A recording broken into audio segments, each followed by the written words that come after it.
在上期节目中，我们领略了钓快鱼的酣畅淋漓。在这飞鱼入户的完美无限中，当饵料对路、装备选择精确，做到钓诱结合之外，基本功就是最不可忽视的环节。古人云：“欲速则不达。”在追求快速的同时，细节往往总会决定最后的结果。接下来，我们将全面玩转黑坑，从选位、配饵、选竿、手法，立体分析应对各种黑坑的规则技法。哇！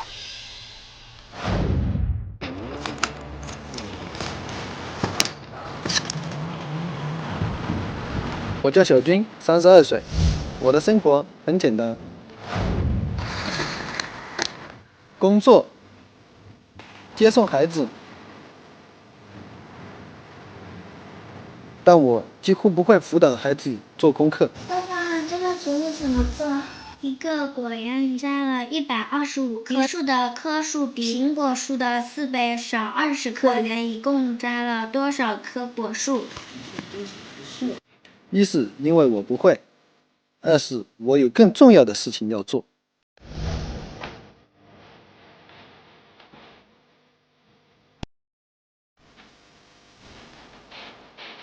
我几乎每天都来到这里，无论刮风下雨，所以朋友们给我取了个好听的名字——坑冠。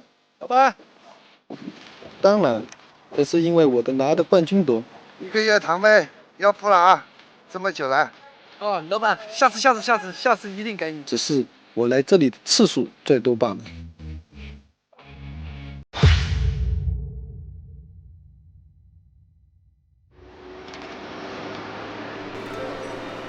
我叫李成峰，我记得若干年前，万物皆有法，生活中的一切都有特定的规矩。古玩市场有自己的规矩，小商小贩也有自己的规矩。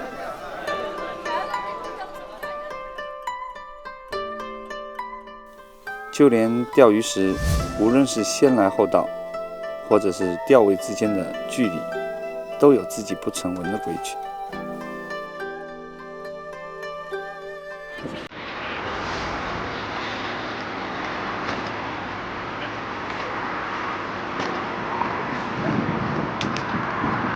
但不知从何时起，许多的规矩慢慢被人们遗忘。再后来，为了约束那些不守规矩的人，出台了很多条条框框。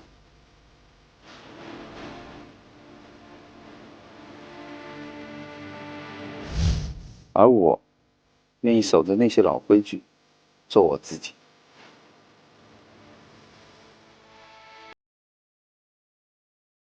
欢迎收看由浙江家钓泥独家冠名播出的大型垂钓教学片《最佳钓技》。本期我们挑选了金华市郊区几处不同的黑坑来进行对比试钓，分析在钓位选择和装备搭配上有着怎样的门道，如何寻找到里面的技巧，最后才会收获满满呢？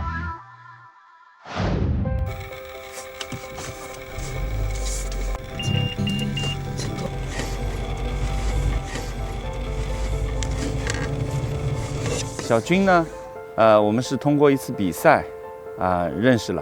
我发现他所谈及到的问题和聊天的话题，通常都是围绕着黑坑走的。那么我就感觉到他平时是一个喜欢钓黑坑的人。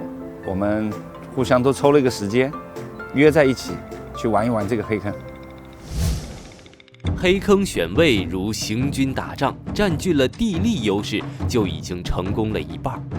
地形、环境、风向、水深、朝阳面，这些都是黑坑选位的重要环节。那么今天，钓友小军带着自己的疑惑，找到国家竞技大师李成峰，一同探究黑坑选位的奥秘。来晚了吗？早来了。我也刚刚到。啊，是吗？哎，很高兴见到你。听说这里鱼情是蛮好的。对，哪个位置好你知道吗？我这等你教教了。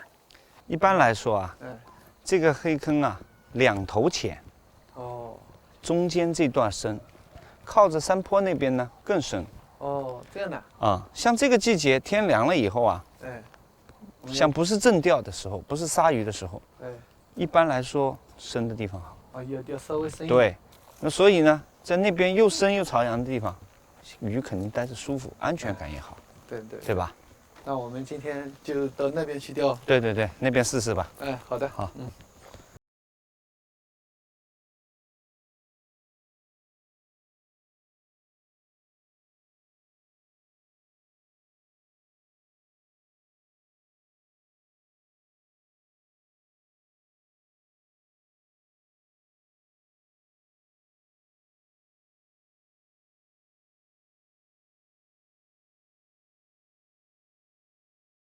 黑坑的塘型基本上是这样，这个黑坑处于这边两头浅，中间位置深，这边山坡面是属于朝阳面，那么这边呢属于背阴面。夏季做钓的时候，通常性在中部的背阴面的位置比较好，因为这边水既深，而且水温相对来说偏低。那么现在已经进入深秋时节了，深秋马上就要临近冬天了，在朝阳面感觉到位置的那个优势越来越明显。当然了，两头浅中间深的塘型，在这个季节通常性会选择比较深的水，所以我们在这边选了2个钓位，分别我跟小军一起做钓，适应了既朝阳水又深的一个原理。面对放鱼密度较高的黑坑，不同的季节有着不同的选位。如果是在夏季气温较高时，可选择水深较浅且背阴的一面；而逐渐进入冬季后，水温较低，此时应选择水深较深、阳光能直射到的地方。这样的选位方式其实是根据鱼情的恒温原理来决定的。深水区水温相对稳定，而浅水区水温受外界天气的影响较大。那么，在选择好了钓位之后，装备搭配又有哪些值得注意的呢？我们首先来到的那个黑坑呢，鱼情比较好，所以我选了一把比较硬的杆子，就是新城的满江红4.5米的杆子。因为水位比较深，所以4.5米比较合适。3.6米钓的话，几乎可以说到不了底，因为水深就有3米多。加上这支杆子呢，我比较熟悉，硬度比较强，而且比较轻，所以呢，对这种半斤以上的鱼，小的可以飞，大的可以操，操控性很好。来到熟悉的钓点，了解到水中的鱼情，李成峰和小军毫不犹豫地选择了4.5米的新城满江红。这款19调性的满江红，竿体轻，操作便捷，硬度偏硬，对待这水中鲫鱼可谓是游刃有余。那么，这样的钓位搭配这样的钓竿，会产生怎样的结果呢？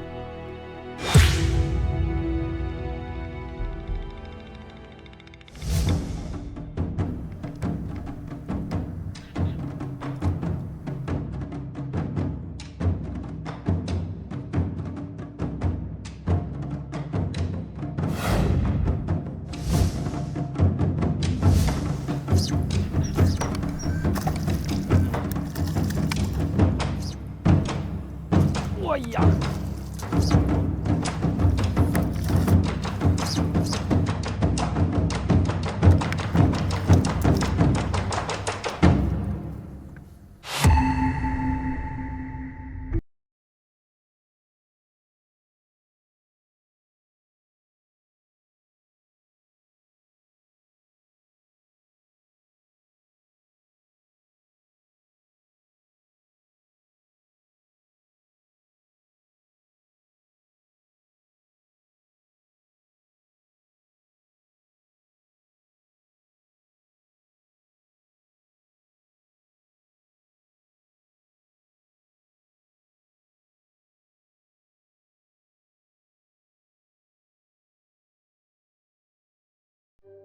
欢迎收看由浙江嘉钓泥独家冠名播出的大型垂钓教学片《最佳钓技》。伏魔在手，玩世无忧；金鳞池中物，垂钓满江红。本节目同时也要感谢浙江金法美辰户外的大力支持。接下来，李成峰和钓友小军到达第2个黑坑，会有哪些故事发生呢？像这样四四方方的黑坑啊，我们往里走，那个东南角，加上今天有一点微风，这个微风往下走，一个是下风手溶氧量高，第二个是比较安静，我们就可以。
如果说第1个黑坑在水深潮阳处能吸引大批的鱼逗留，或许是这批新鱼想要找到舒适的环境栖息，而当下所来到的这处黑坑，水中的惊弓之鸟更需要的是安静与安全。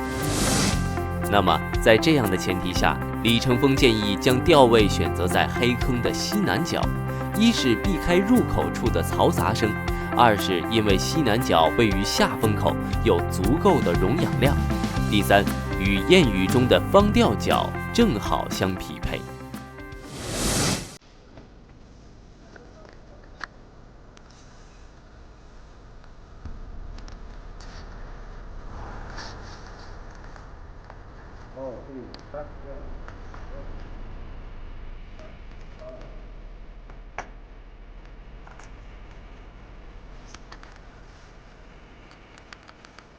第2个黑坑相对的来说比第1个黑坑的鱼情慢，是因为第1天正钓的时候出鱼比较好。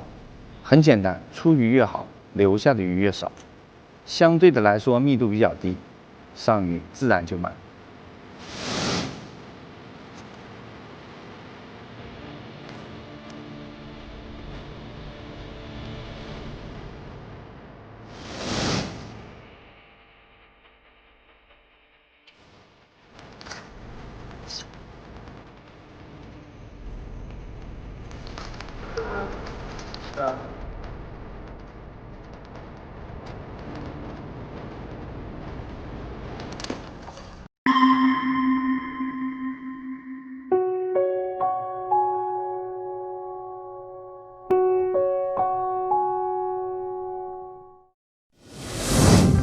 下竿12分钟，李成峰通过不断摸索，将第1尾鱼收入囊中。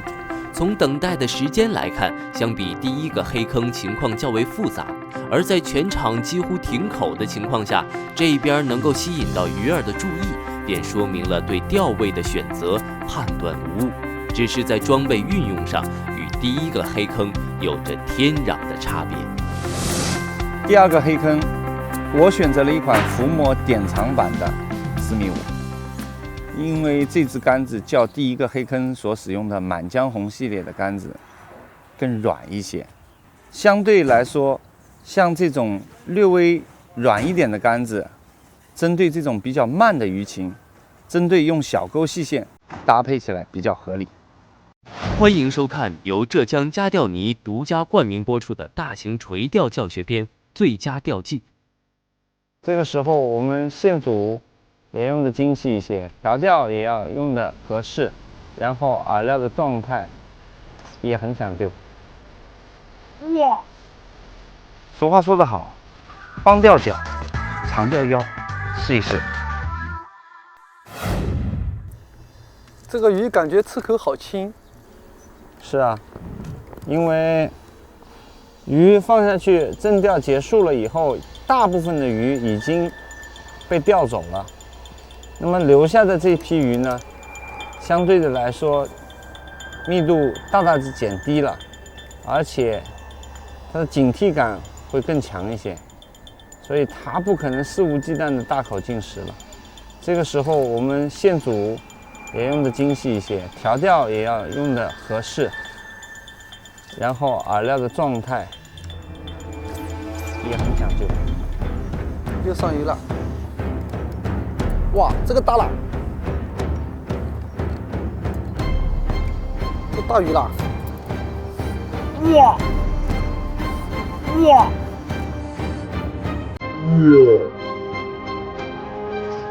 哇，这个厉害，这个厉害。哇，这什么鱼啊？哇，花鲢，大花鲢。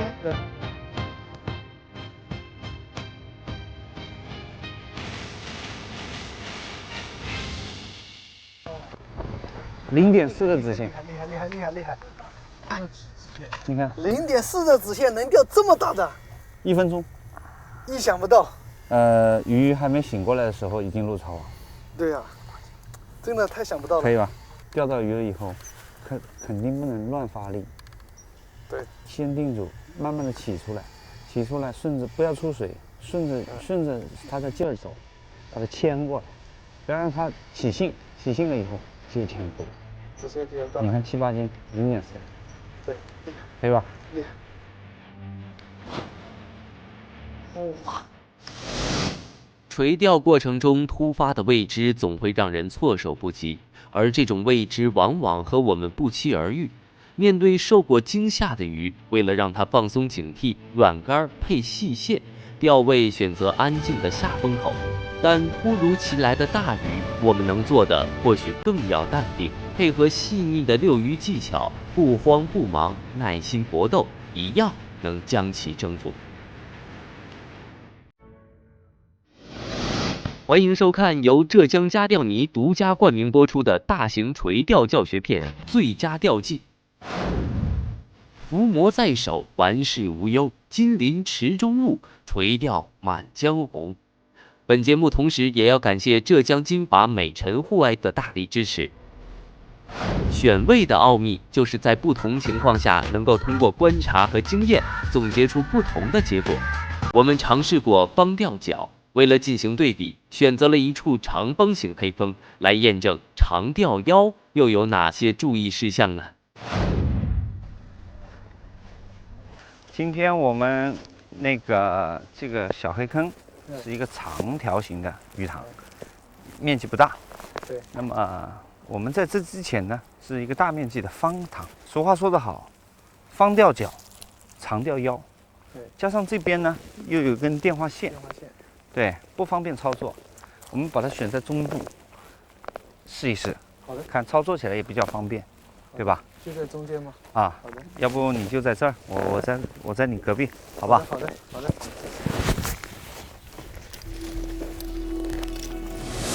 那么第3个坑呢，是一个长方形的钓坑。相较第2个钓坑来说呢，我们的面积比较小，窄而且长，方塘钓脚，长塘钓腰，所以第一时间我们选择了在中部这一带做钓。当时这边有一根电线架过来，那么我们就选在了这边，触碰不到电线的地方，分别在这边选了钓位进行做钓。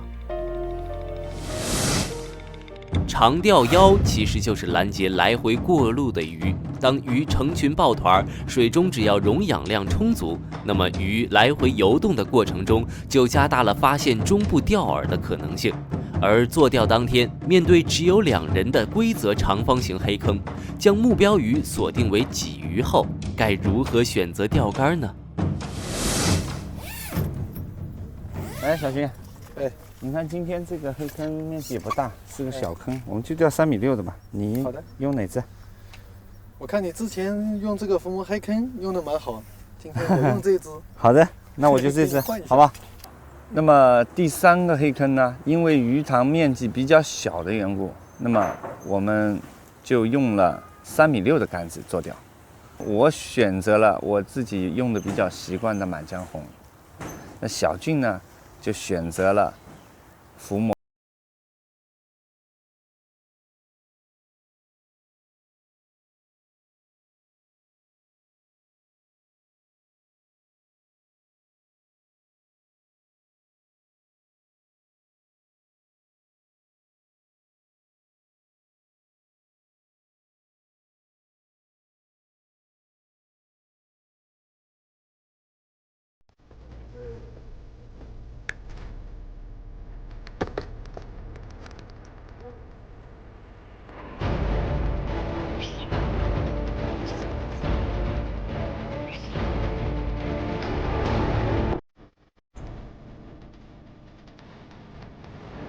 看，都是小土林。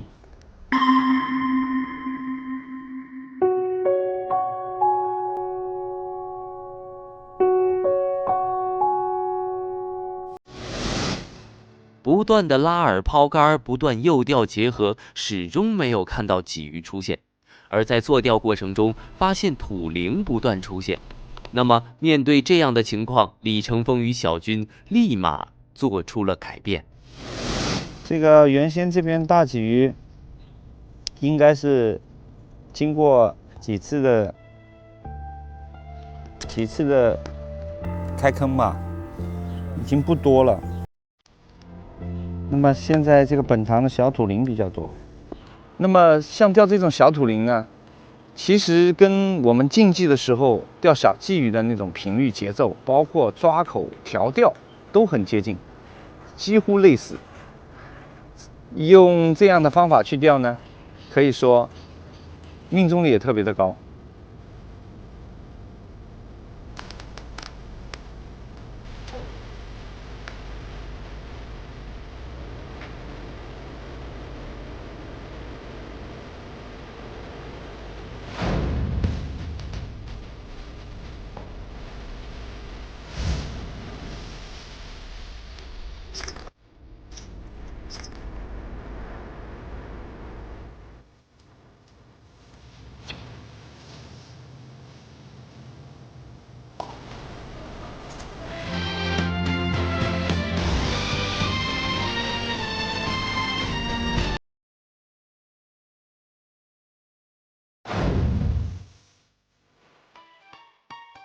垂钓的奇妙就在于面对不同的天时地利，需要做出不同的应对姿态。3个黑坑选择钓位与用竿的课题，在对比中逐渐清晰。或温度，或水深，或风向，或形状，或等待，或连竿。最关键的就在于应变。黑坑中包罗万象的秘密，如同涓涓细流，源源不断。而更多关于黑坑的细节技巧，我们探索的脚步依然在路上。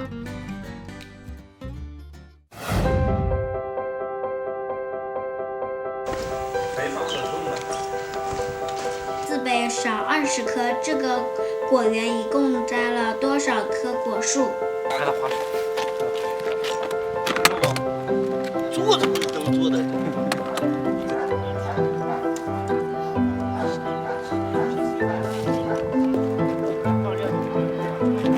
哦，老板，下次一定给你，一定给你。我戳的是颗粒啊！哇！